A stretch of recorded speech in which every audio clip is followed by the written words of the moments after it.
I apologize for any weird, awkward lighting or any mistakes that I just did not do a good job with editing, because I want to try to bust out this YouTube video real quick. I want to get it out in just a couple of hours so I can give everybody ample time, advanced notice, to give you the opportunity to come and watch our COVID performance that is happening on Saturday. It is going to be on Zoom. I have attached the Zoom link down in the description. This is also what our little flyer looks like.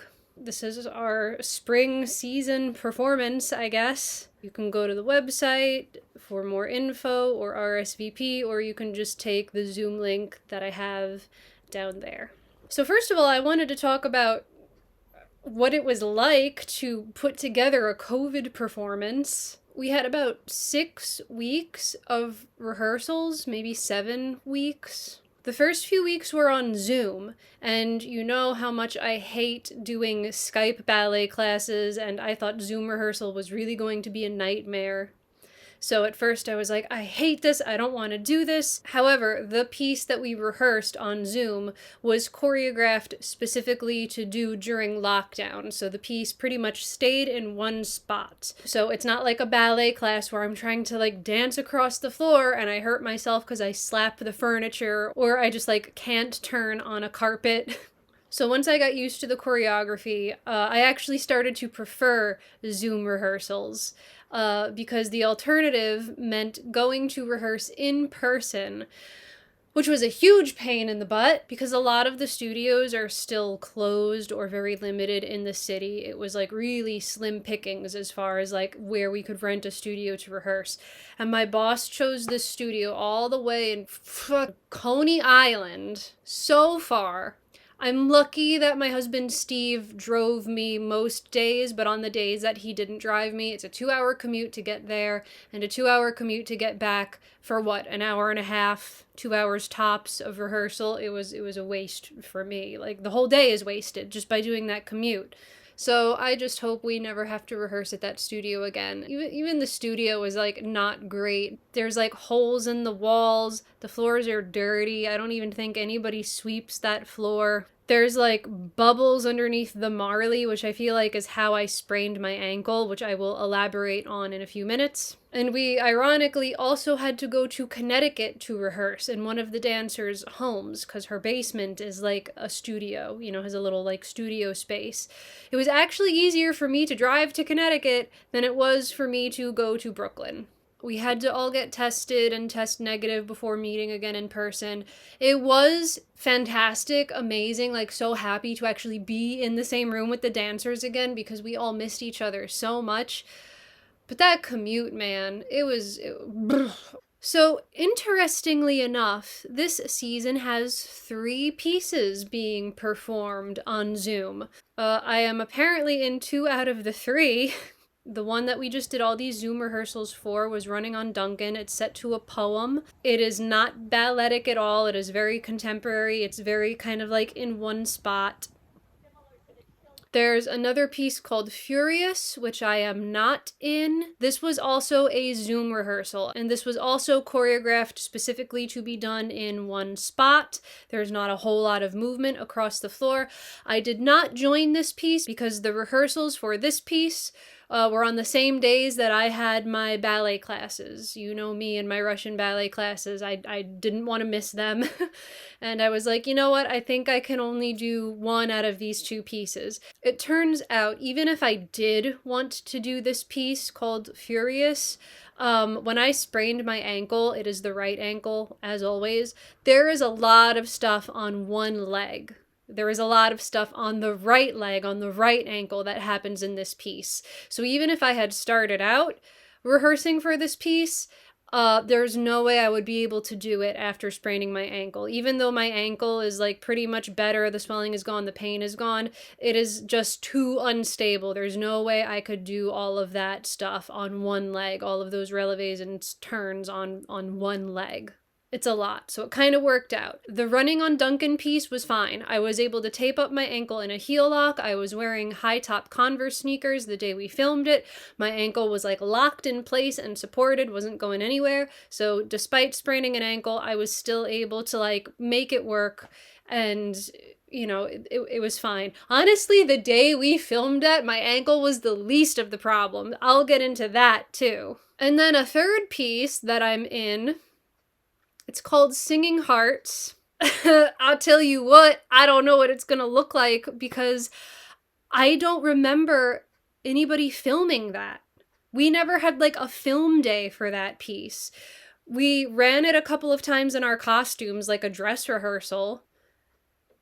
Maybe it's iPhone footage? I don't know. Like, we never had a film day for this piece.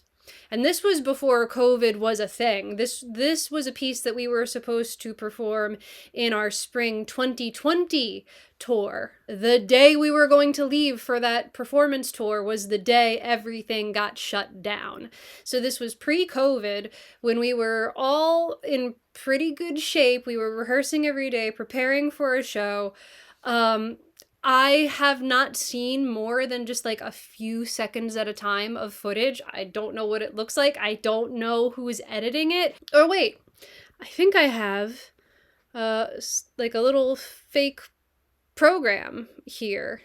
Ah, there it is. Singing Hearts, choreography, my boss, dancers, there we are. Music, Rodrigo and Gabriela, love them. Film, Benjamin. Yeah, okay. So this is just from Ben's phone. This is probably not going to be high quality footage, it's just iPhone footage, but apparently this guy Daniel is going to edit it and make us look great. So our film date actually got pushed back a week. We were originally supposed to film on like Sunday, March 7th or something, and then I guess, I don't know. I don't know what the reason was. It got pushed back, and so instead we filmed on Tuesday, March 16th. And it was freezing that day! Oh my god, just the worst luck. I mean, we decided we would do it, we would shoot it on that day, March 16th, rain or shine, but it was freezing. So for the Furious piece, they actually shot that much earlier in the day. They shot that at like 7 a.m. somewhere uptown in Harlem, maybe on like a college campus or something. So I wasn't there for that. I got to sleep later than everybody. I was a freeloader. I showed up. I met them at Times Square to film the piece that we were in, the Running on Duncan's piece. So these poor dancers waking up at like 4 a.m. so that they can warm up and get to the spot and be ready to film by 7 a.m. They're busting their butts on this piece, this really hard piece, a lot of stuff on one leg. They're cold. And then they all head down to Times Square and I meet them there. It is cold. My phone said it was 34 degrees. But we were in like this wind tunnel, like on Broadway in Times Square. Like we were getting hit in the face with wind. And with that wind chill, it was definitely below freezing. 100%. It had to be below 32 degrees.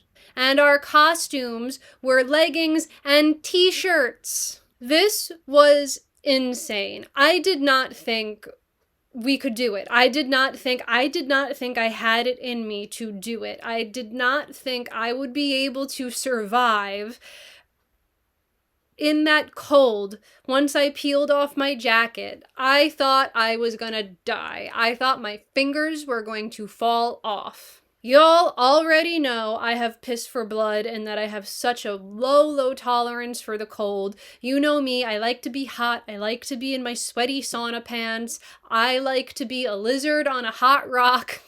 You know me, I love the heat, I hate the cold. We are shivering so much, like shivering, shaking, involuntarily convulsing, that we have no control, no awareness of our body. We don't even know how we're doing it. When the music starts playing and we start doing the choreography, I think we're like in shock. Like muscle memory just somehow takes over, because one of the first things we do is we kind of like kneel and like melt to the floor, and like that is weight on the left leg, and I felt my left leg shaking like my knee was going to give out under me. I had no idea how my body was doing anything. I think we did like 3 or 3.5 takes, 3 to 4 takes. In between each take, we would run back and like try to put on our jackets and warm back up. But I remember after the first take, when I was trying to put my jacket back on, my skin hurt. My jacket almost hurt my skin to put it back on. And I was like, there's no way I can do that again. I can't do that again. Like, I was ready to leave. I was ready to walk off set and be like, I'm sorry, I cannot do that again. I cannot. It hurts. But I saw that everybody else was doing it, and I was like, oh, come on, Victoria, don't be a weenie. Everybody else is doing it. Like, come on, Victoria, just suck it up. Just do it. Just do it. You're not gonna die. You're not gonna die. We're never doing that again. It's not safe. One of the dancers actually did get hypothermia.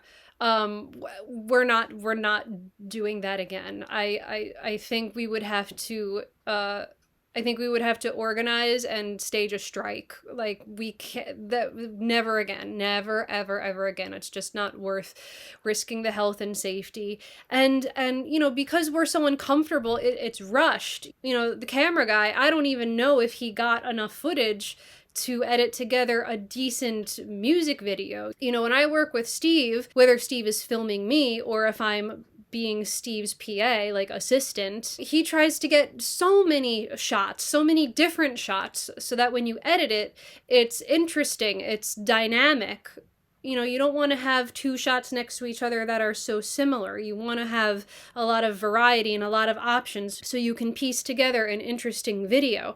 I don't know if this camera guy got any of that because we were so, like, just 1, 2, 3, we're done. We all really wanted to get out of there. It was no good. It was hurting so bad. Ugh. And all of that involuntary muscle contraction, it hurts afterwards. You're sore after doing all that involuntary shaking. I felt like I got my ass kicked. When I got home, I cranked up the shower as hot as it would go. I ate like a salad. To be honest, I took like a half a bite of an edible, and I usually don't like getting high. It is not my favorite thing. However, I feel like that is one of the best things I could have done because it just kind of like helped reset all the muscles. Like, everything relaxed, and I was able to just like decompress and just like take a nap. I just fell asleep and took a nap, and everything was like relaxed, and the pain was pretty much gone when I woke up. I was still tired, and I was even still tired the next day, but the pain was pretty much gone. So if you would like to see this full performance, if you would like to see all 3 of these pieces, if you would like to see us freezing our butts off, definitely join this Zoom performance. You don't have to pay anything. They do suggest a donation, but like, the dancers are never going to see that money. I don't know why they suggest a donation. Like, if you want to donate to the dancers, like, send money to me and I'll redistribute it to the dancers. But like, I can guarantee if you send a donation to the company, the dancers will never see it. I don't even know where that money goes because we did not get paid for any of this. Would be nice, right? Like, we're spending all of our money on train tickets and gas doing these commutes and stuff, risking hypothermia, and we don't get any financial compensation for it. Tell you what, I'll run an ad on this video, and whatever ad revenue I make from this video, I will use that money and I will give it to the to the dancers. So it's happening Saturday, March 20th at 7 p.m. Eastern Standard Time. There's probably going to be some kind of panel of people chatting either before the performance or after the performance. The donors like to ask us questions. They love to ask us like, oh, what were your artistic challenges when you were doing blah, blah, blah? And then we come up with some like bullshit answer because like we don't know what to say. So yeah, I think it would be cool if like a swarm of my YouTube followers just showed up and my boss is like, who are all you people? That would be really interesting, right? Would that get me in trouble? I don't know. That should be bonus points for me because I'm getting support. And that performance will also be the first time I'm seeing it. I have not seen much of this footage. I've only seen little like 10 to 30 second snippets that I've been playing in this video. I don't know what the final product looks like. I don't even know if I look good. I don't know if I screw anything up. It's gonna be a night for sure. Like I said, please excuse this sloppy editing and the fact that I just like threw this together so quickly. I just wanted to get it out there and give you the heads up that this is something you could totally join and totally like watch my company and watch us freeze our butts off and do these dances and give you as much time as you need to like plan ahead and join us. So thank you so much, and I hope to see you there.